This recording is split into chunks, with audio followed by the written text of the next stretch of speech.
à tous et bienvenue sur Hashtag Protestant 2.0. Je suis heureuse de vous retrouver. On est mardi le 23 février, on est Mittesheim. Je vous propose de démarrer cette journée ensoleillée avec un extrait de l'évangile de Luc au chapitre 10. Un passage super connu, la parabole du bon samaritain à partir du verset 25. Mais un passage qu'il est bon de réentendre et aussi de méditer pour ce temps de carême.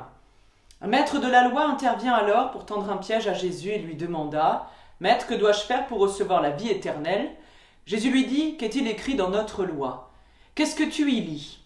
L'homme répondit « Tu dois aimer le Seigneur ton Dieu de tout ton cœur, de toute ton âme, de toute ta force et de toute ton intelligence, et aussi tu dois aimer ton prochain comme toi-même. » Jésus lui dit alors « Tu as bien répondu, fais cela et tu vivras. » Mais le maître de la loi voulait justifier sa question. Il demanda donc à Jésus « Qui est mon prochain ?»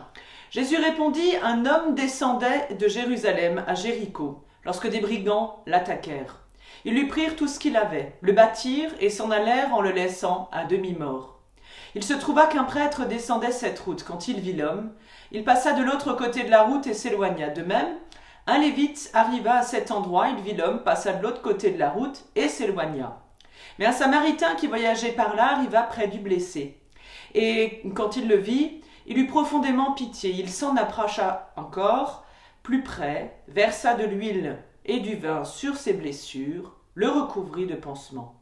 Puis il le plaça sur sa propre monture, et il le mena dans un autel où il prit soin de lui. Le lendemain, il sortit 2 pièces d'argent, les donna à l'hôtelier et lui dit « Prends soin de cet homme.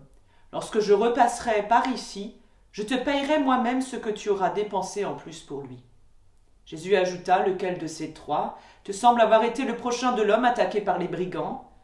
Le maître de la loi répondit « Celui qui a été bon pour lui. » Jésus lui dit alors « Va et fais de même. » Le prochain de l'autre, c'est nous, tout simplement.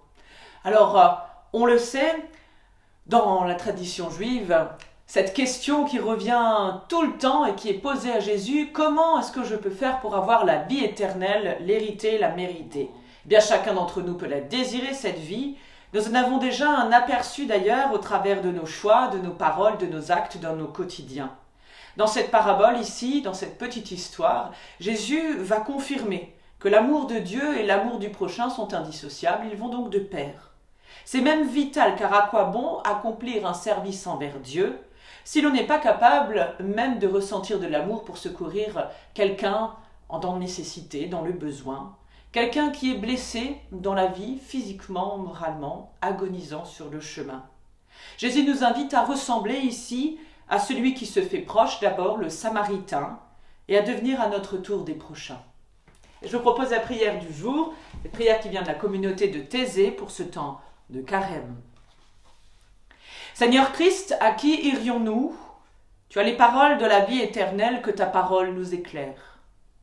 Seigneur Christ, tu nous dis, vous êtes le sel de la terre, que ta parole vienne nous éclairer.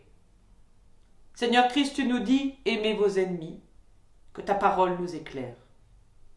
Seigneur Christ, tu nous as dit, faites du bien à ceux qui vous haïssent, que ta parole nous éclaire.